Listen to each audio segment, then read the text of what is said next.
tome kako treba biti primer. Mi smo narod koji se nikada ne predaje, nikoda ne odustaje. Pre nekoliko godina sam čuo da je Beograd grad koji je 47 ili 49% puta u svojoj istoriji srušen i ponovo izgrađen. Tako da taj duh se osjeća. Osjeća se sa ovim mladim ljudima koji su došli ovde večeras. Osjeća se njihov ponos, osjeća se povezanost njihova sa sportistima.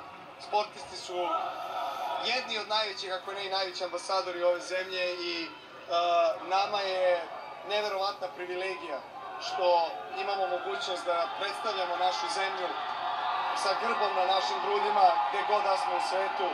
Hvala svim ovim ljudima na veri, na volji, na podršci, na ljubavi, na strasti koje osjećamo svih ovih godina. Slava Bogu! Momče, hvala mnogo, zaista bila je velika privilegija razgovarati sa vama i sve najbolje. Samo nastavite da osvajate pekare. Hvala, momče.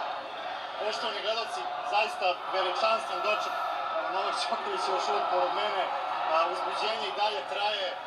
Hvala ovom narodu, ovo je bilo nešto neverovatno biti deo ovoga. Hvala poštovani gledalci vama što ste bili uz ovaj prenos.